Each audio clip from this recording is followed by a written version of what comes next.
9 जिलों में प्रथम चरण के तहत जिला परिषद व पंचायत समिति के सदस्यों के लिए मतदान कल। लगभग 50 लाख मतदाता करेंगे अपने मताधिकार का प्रयोग।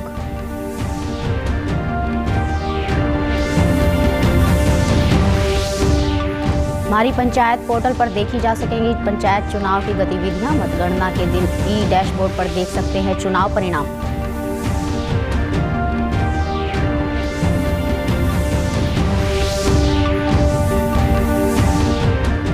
मुख्यमंत्री मनोहर लाल ने कहा, प्रदेश में दिया जा रहा है शिक्षा, स्वास्थ्य, सुरक्षा, स्वावलंबन और स्वाभिमान पर केंद्रित भ्रष्टाचार मुक्त स्वच्छ शासन।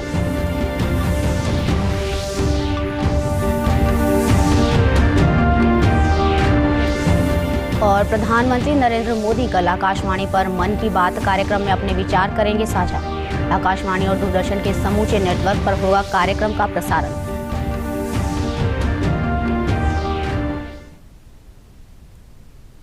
नमस्कार, मैं ममता रानी। अब समाचार विस्तार से। हरियाणा राज्य निर्वाचन आयोग ने प्रथम चरण के तहत जिला परिषद व पंचायत समिति के सदस्यों के 9 जिलों में 30 अक्टूबर व 2 नवंबर को होने वाले चुनाव को लेकर सभी तैयारियां पूरी कर ली हैं। राज्य निर्वाचन आयोग के सचिव डॉक्टर इंद्रजीत ने बताया कि भिवानी, झज्जर, जींद, कैथल, नूंह, महेंद्रगढ़, पंचकुला, पानीपत व यमुनानगर में पंचायत सदस्यों और सरपंच के नतीजों की घोषणा 2 नवंबर को की जाएगी, जबकि जिला परिषद व पंचायत समिति के सदस्यों के चुनाव परिणाम तीसरे चरण के चुनाव होने के बाद जारी किए जाएंगे।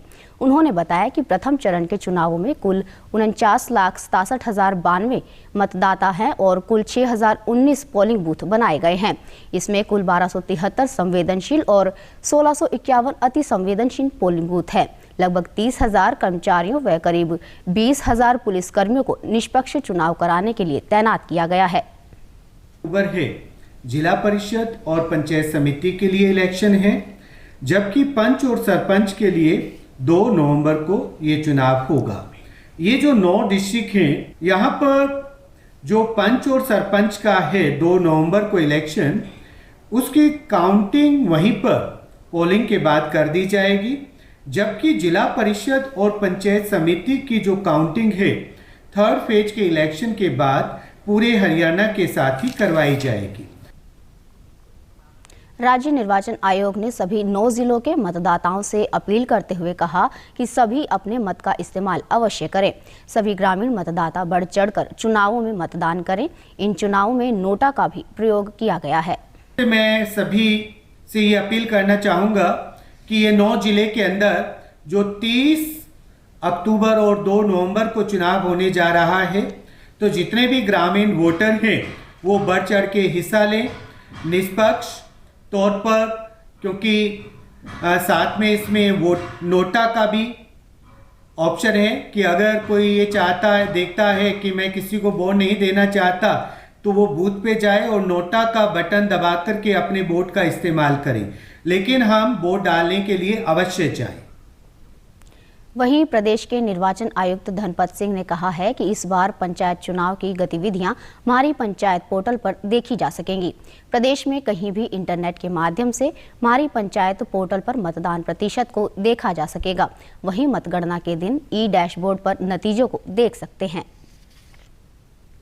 महेंद्रगढ़ जिले में 8 खंडों में जिला परिषद व पंचायत समिति के 30 अक्टूबर को होने वाले चुनावों को लेकर आज 691 बूथों पर पोलिंग पार्टियों को चुनावी सामग्री देकर मतदान केंद्रों के लिए रवाना कर दिया गया है। जिला निर्वाचन अधिकारी एवं उपायुक्त डॉक्टर JK आभीर ने बताया कि 10% अतिरिक्त स्टाफ की भी व्यवस्था की गई है। जिले में लगभग 200 संवेदनशील व अति संवेदनशील मतदान केंद्रों की पहचान की गई है। उन्होंने लोगों से अपील की है कि वे आपसी भाईचारा बनाए रखें। पोलिंग पार्टियां वो फिट कर रखी है। लगभग 200 के आसपास हमारे सेंसिटिव, हाइपर सेंसिटिव है, और कुछ एक लोगों ने बाद में भी जो है ना कुछ एप्लीकेशंस दी हैं, उनको कंसीडर करके ना मे बी उनकी संख्या बढ़ जाए। उनके ऊपर हमने जो है ना वो फोटोग्राफी का और जो भी व्यवस्था स्टेट इलेक्शन कमीशन की है वो सारी पूरी कर रखी है। और हमने 8 ब्लॉकों में SP साहब ने और मैंने दोनों ने मिलकर के सबसे जो उम्मीदवार थे उनसे भी बातचीत की है कि शांतिपूर्ण तरीके से अपने एरिया में चुनाव करवाएं, भाईचारा कायम रखें। यही अपील हमारी है जनता से कि शांतिपूर्ण तरीके से अपना चुनाव जो है ना जिस भी उम्मीदवार ने जितनी मेहनत कर रखी है उसके हिसाब से जो ना कर पाएं और फिर आपसी भाईचारा कायम रखें। मतदान सामग्री लेकर रवाना होने वाले अधिकारियों और कर्मचारियों ने कहा कि उनका प्रयास होगा कि ये चुनाव शांतिपूर्ण ढंग से संपन्न करवाए जाएं। हमें पूरे ज़िले में ही है, तो उसके लिए आज चुनाव सामग्री को वितरित किया गया है और एक रिहर्सल जो है ना वो 26 तारीख को हो चुकी थी। आज भी पूरी तरह से ट्रेनिंग दे करके जी हाँ, दोनों रिहर्सल हमने अटेंड की हैं और आज सामान दिया गया है और हम सभी साथी जो हैं विश्वास दिलाते हैं कि इस चुनाव प्रक्रिया को बहुत ही शांतिपूर्ण तरीके से, बहुत अच्छे ढंग से हम इसको पूरा करवाएंगे। सभी साथियों की कोशिश रहेगी। यहाँ से हम अच्छी तरह से सामान लिया है, सारा सामान कंप्लीट मिल गया है और ईवीएम भी मिल गई है। ईवीएम भी सही सुचारू रूप से चालू हैं और अब हम यहाँ से सामान लेकर के और अपने जहाँ पर वोट करवाने पोलिंग स्टेशन है वहाँ पर जा रहे हैं। चुनाव के लिए हम ये उम्मीद करते हैं कि शांति प्रिय हमारा चुनाव हो। यमुनानगर जिले में भी जिला परिषद व पंचायत समिति के सदस्यों के चुनाव को लेकर प्रशासन और पुलिस ने अपनी तैयारियों को अंतिम रूप दे दिया है। जिला विकास एवं पंचायत अधिकारी ने बताया कि यमुनानगर जिले में 490 ग्राम पंचायतों में से 40 सरपंच सर्वसम्मति से चुने गए हैं। इसके अलावा 3841 पंच के पदों में से 2610 पंच निर्विरोध चुने गए हैं और शेष पदों के लिए चुनाव होगा। उन्होंने बताया कि जिला परिषद के 18 वार्डों के लिए 669 बूथों पर चुनाव होगा। संवेदनशील और अति संवेदनशील बूथों पर अतिरिक्त पुलिस बल तैनात रहेगा। इसके अलावा 64 ड्यूटी मजिस्ट्रेट की भी ड्यूटी लगाई गई है।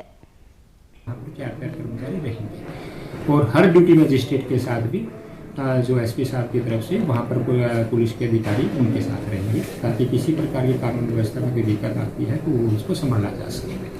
सेंसिटिव हमारे 106 हैं, जो है वो 101 बूथ हैं और हाइपर सेंसिटिव हमारे 126 हैं। और अब की बार जितने भी हाइपर सेंसिटिव यानी कि जो बूथ हैं, सेंसिटिव बूथ हैं, वहाँ पर उन बिल्डिंग्स में वीडियो कैमरा की व्यवस्था की गई है और ड्यूटी मजिस्ट्रेट के साथ भी वीडियो कैमरा रहेगा। जिला विकास एवं पंचायत अधिकारी ने बताया कि जिला परिषद, ब्लॉक समिति एवं सरपंच पद का चुनाव ईवीएम से होगा, जबकि पंच पद के चुनाव के लिए बैलेट पेपर इस्तेमाल किया जाएगा। उन्होंने बताया कि यमुनानगर जिले में 5 लाख से अधिक मतदाता अपने मताधिकार का प्रयोग करेंगे। यमुनानगर जो हमारे पंचायत आम चुनाव हो रहे हैं, छोटे आम चुनाव हो रहे हैं, प्रथम चरण में है। इसमें 2 चरणों में हमारा चुनाव होगा। 30 तारीख को पंचायत समिति और जिला परिषद का और 2 तारीख को सरपंच और पंच।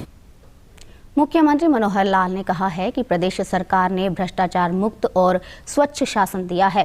प्रदेश में शिक्षा, स्वास्थ्य, सुरक्षा, स्वावलंबन व स्वाभिमान पर जोर दिया गया है। आज रोहतक में निजी कार्यक्रम के बाद पत्रकारों से बातचीत में उन्होंने कहा कि युवाओं का भविष्य उज्जवल है।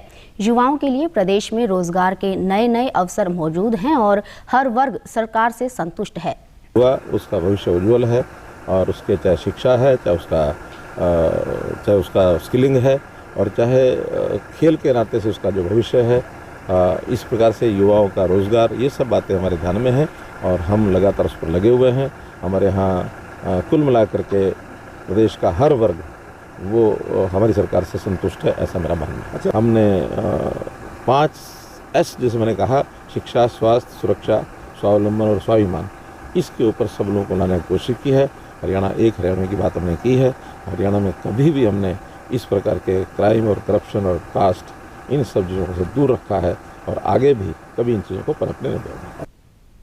इस दौरान प्रदेश के परिवहन व खनन मंत्री मूलचंद शर्मा ने कहा कि प्रदेश में अवैध खनन को रोकने के लिए प्रयास किए जा रहे हैं। आज हमने 4 गुना मुकदमे दर्ज किए हैं, 4 गुना 29 में, और इतने लोगों की गिरफ्तारी करी, जेल में डाला हमने। वो भी बात करते हैं कि जहाँ खनन का इस तरह के कोई करेगा, पुलिस प्रशासन रोकने का प्रयास करेगा। अब कई बार आदमी रोकने का प्रयास करता है कि आदमी सामने आ जाता है। हमने उनके खिलाफ मुकदमा दर्ज 302 की मुकदमा दर्ज किया, उनके खिलाफ गिरफ्तारी करी है। ऐसे भी हरियाणा प्रदेश कोई भी अधिकारी हो, उसको बख्श सकता है, कितना भी बड़ा क्यों ना हो। प्रधानमंत्री नरेंद्र मोदी कल सुबह 11 बजे आकाशवाणी पर मन की बात कार्यक्रम में अपने विचार साझा करेंगे। कार्यक्रम का प्रसारण आकाशवाणी और दूरदर्शन के समूचे नेटवर्क, आकाशवाणी समाचार की वेबसाइट और news on AIR mobile app पर भी किया जाएगा। स्वतंत्रता आंदोलन से जुड़ी घटनाओं पर आधारित सीरियल स्वराज का दूरदर्शन के राष्ट्रीय चैनल पर प्रसारण किया जा रहा है। दर्शक इसे डीडी नेशनल पर हर रविवार रात 9 बजे, मंगलवार दोपहर 1 बजे, गुरुवार दोपहर 1 बजे, शनिवार रात 9 बजे और रविवार सुबह 9 बजे देख सकते हैं। केंद्रीय रिजर्व पुलिस बल के गांव खेड़वा स्थित ग्रुप केंद्र में आज़ादी का अमृत महोत्सव के तहत फिट इंडिया फ्रीडम रन 3.0 का आयोजन किया गया।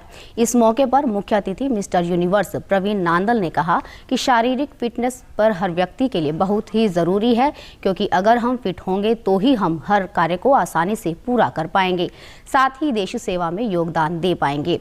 उन्होंने कहा कि हमारे सभी जवान फिट रहने के लिए अपना एक्शन प्लान बनाएं। ग्रुप केंद्र के उप महानिरीक्षक कोमल सिंह ने कहा कि सैनिक सीमा पर दिन रात देश की रक्षा करते हैं।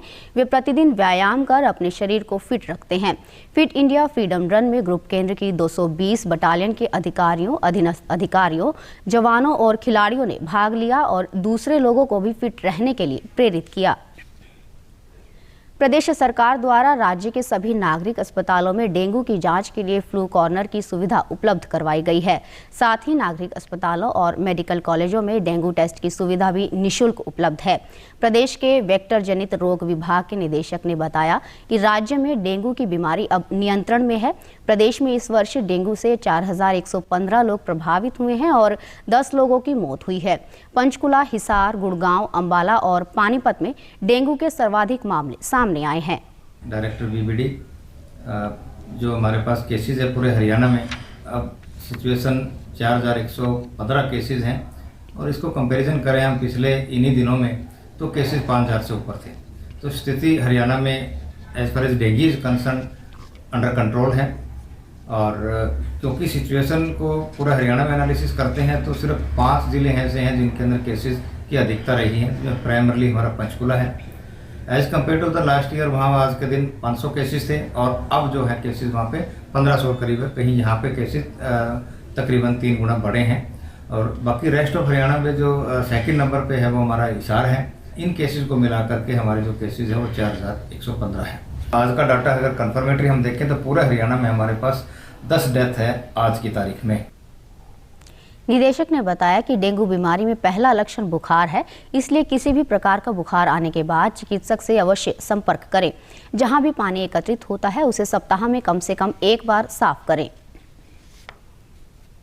करना चाहेंगे कोई भी इसी चीज़ को जो हमारा डेंगू है, ये डेंगू आमतौर पर हम कहते हैं कि कुछ ज़्यादा नुकसान नहीं करता, पर डेंगू हेमरेजिक फीवर भी है, डेंगू शॉक सिंड्रोम भी है। तो किसी फीवर को लाइटली ना लें। पानी जहाँ भी इकट्ठा होता है उसको इमीडिएटली विद इन वीक उसको खाली करें। और खास करके लोक आस्था के महापर्व छठ के दूसरे दिन आज खरना है। आज भक्तों ने पूरे दिन उपवास रखा और शाम को सूर्य की पूजा के बाद अपना उपवास खोला। इसके बाद शाम को प्रसाद ग्रहण करने के बाद वे अगले 36 घंटे तक निर्जल उपवास करते हैं। कार्तिक माह की चतुर्थी तिथि को पहले दिन नहाए खाए, दूसरे दिन खरना, तीसरे दिन डूबते सूर्य और चौथे दिन उगते सूर्य को अर्घ्य दिया जाता है। इस त्योहार में श्रद्धालु पृथ्वी पर जीवन का स्रोत माने जाने वाले सूर्य भगवान की पूजा करते हैं। अंत में इस बुलेटिन के मुख्य समाचार एक बार फिर। प्रदेश के 9 जिलों में प्रथम चरण के तहत जिला परिषद व पंचायत समिति के सदस्यों के लिए मतदान कल। लगभग 50 लाख मतदाता करेंगे अपने मताधिकार का प्रयोग।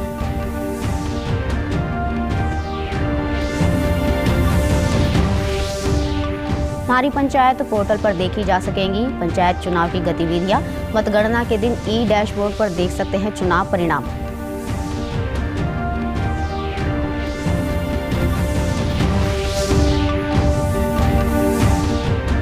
मुख्यमंत्री मनोहर लाल ने कहा, प्रदेश में दिया जा रहा है शिक्षा, स्वास्थ्य, सुरक्षा, स्वावलंबन और स्वाभिमान पर केंद्रित भ्रष्टाचार मुक्त स्वच्छ शासन।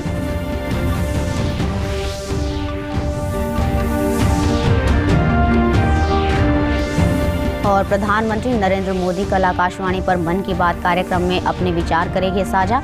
आकाशवाणी और दूरदर्शन के समूचे नेटवर्क पर होगा कार्यक्रम का प्रसारण। समाचारों में आज इतना ही। नमस्कार।